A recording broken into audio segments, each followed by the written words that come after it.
So do you think Elon is excited? I don't know. I can't tell. Well, we're going to see exactly what's exciting Elon so much. He gave a great speech at the inaugural victory rally the other day where he outlined and celebrated our new civilizationalist moment, and I'm going to give you a front row seat on precisely what that new civilizationalist moment entails. I'm Dr. Steve, your patron professor, giving you a daily analysis on the rise of a new golden age. So you know what to do. Make sure to like, comment, and subscribe, and let's dive right in.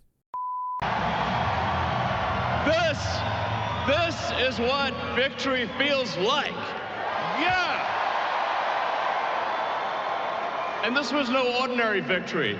This was a fork in the road of human civilization. Okay. You know, there are elections that come and go. Some elections are, you know, important, some are not. But this one this one really mattered. And I just want to say thank you for making it happen. Thank you.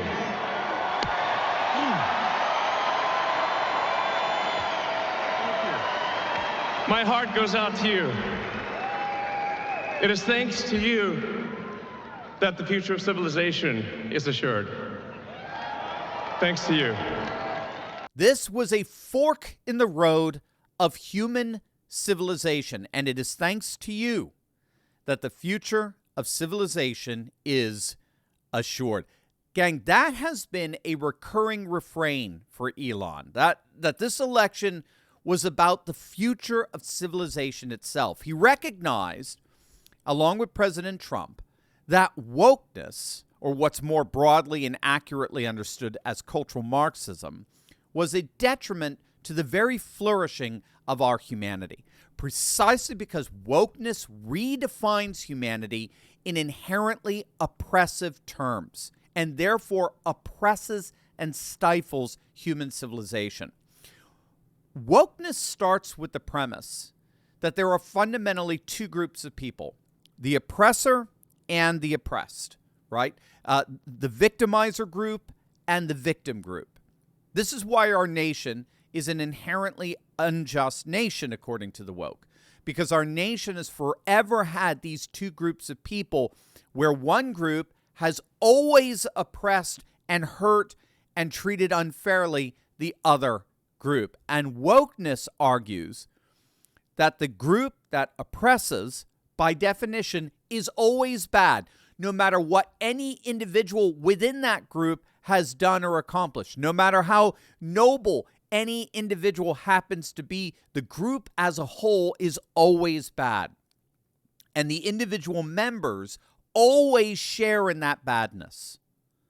On the other hand, the group that's oppressed and is constantly treated unfairly, that group is always good, no matter how horrible certain individual members of that supposedly oppressed group may be.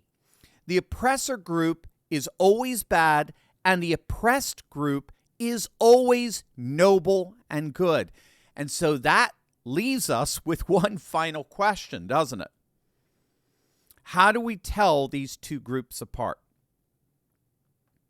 How do I know who's in the bad group and who's in the good group? And the answer, according to woke lunatics, is simple. You can tell the two groups apart by their race. You can tell the two groups apart by their gender. You can tell which group you belong to by your sexual orientation. Race, gender, sexual orientation, these are all the key identifying marks determinative of which group you belong to. And here's the key. Justice requires that those who belong to the oppressor group, those white male heterosexuals, must be punished.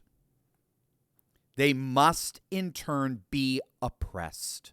That is the only way to ensure that the oppressor group can no longer oppress. It is if they themselves are oppressed. Socially, culturally, economically, juridically, they must be oppressed. Wokeness redefines our humanity in inherently oppressive terms. And therefore, in defeating wokeness, this election has emancipated society so as to allow for human flourishing for all in every civilizational endeavor. We're going to have safe cities, finally, safe cities. Secure borders, sensible spending, basic stuff. And we're going to take Doge to Mars.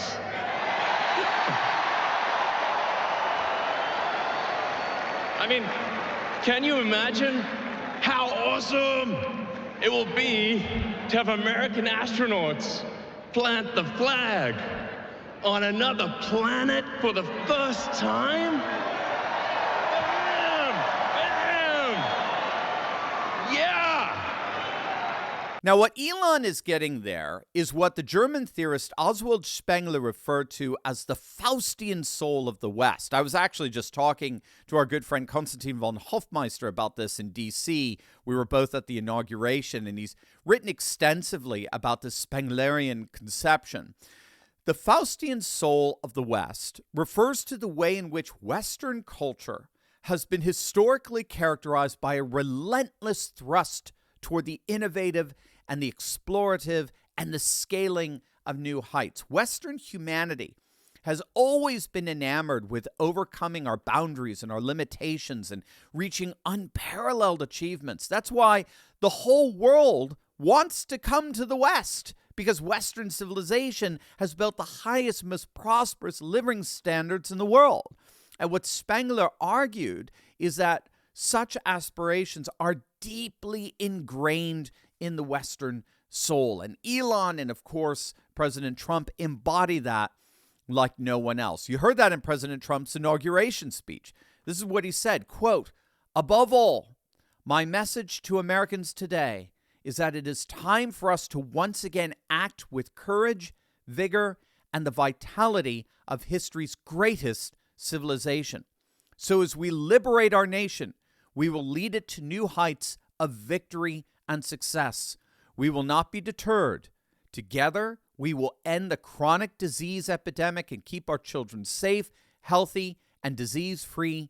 The United States will once again consider itself a growing nation, one that increases our wealth, expands our territory, builds our cities, raises our expectations, and carries our flag into new and beautiful horizons, and we will pursue our manifest destiny into the stars, launching American astronauts to plant the stars and stripes on the planet Mars." And then, of course, you saw Elon going, "Yeah, that right." That is the Faustian spirit in its ultimate form. Hey, gang, I've been dropping hints about this for weeks now, and now I'm so excited to officially announce our America's Golden Age Summit. Mark your calendars for January 30th, 2025 at 2:30 p.m. Eastern. This 90-minute online live event will explore how President Trump's historic leadership is helping create a new golden age in America and how you can thrive in it. I've got some incredible special guests, real experts, who are going to reveal some powerful secrets for how to prosper financially, secure your family's future, and build a legacy rooted in freedom and faith. Spaces are limited, so don't wait. Register now to secure your spot. I can't wait to see you there. It's going to be awesome. How inspiring would that be? You know, there's always problems in life. You know, there's this problem, solve that problem. But you know, there need to be things that inspire you. There need to be things that make you glad to wake up in the morning and say, "I'm looking forward to the future." Yeah. And I love you guys.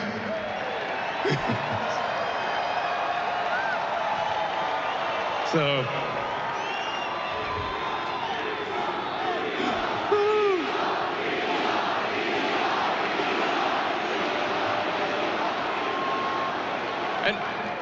and let me tell you, I'm gonna work my ass off for you guys. So,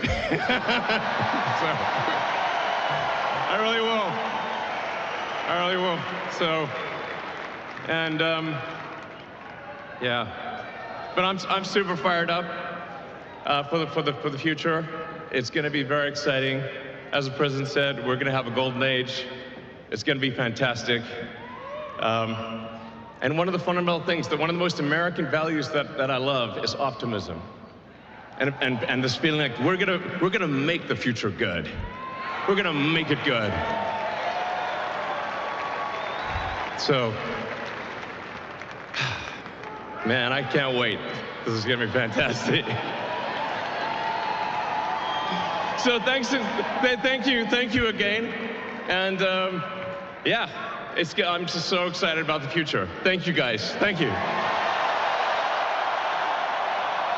I love Elon because, he seems to have never lost his childlike wonder and awe. In fact, many would argue that the secret to Elon Musk's success is the unique way he's able to bring together his technological brilliance with an extraordinary moral imagination. Scholars have long recognized that the imagination is a key component to brilliance, in that for many, before you can think it, you've got to imagine it, precisely because it's the imagination that integrates the human soul, our intellectual, our moral, and our aesthetic capacities. There's a reason why, biblically, when Jesus was asked a question, there's a reason why he didn't begin his answer by saying, well, studies show that, or scientists say. Not that there's anything wrong with that. It's just superficial. It's limited. You'll notice Jesus always answered a question by beginning with the ancient equivalent, once upon a time. So he's asked by someone, who is my neighbor? And Jesus begins his answer, well, there was once a man. You see, by appealing to story, by appealing to narrative, Christ appealed to our imaginations. He appealed to what integrated our intellectual, moral, and aesthetic capacities and thus awakened our whole humanity.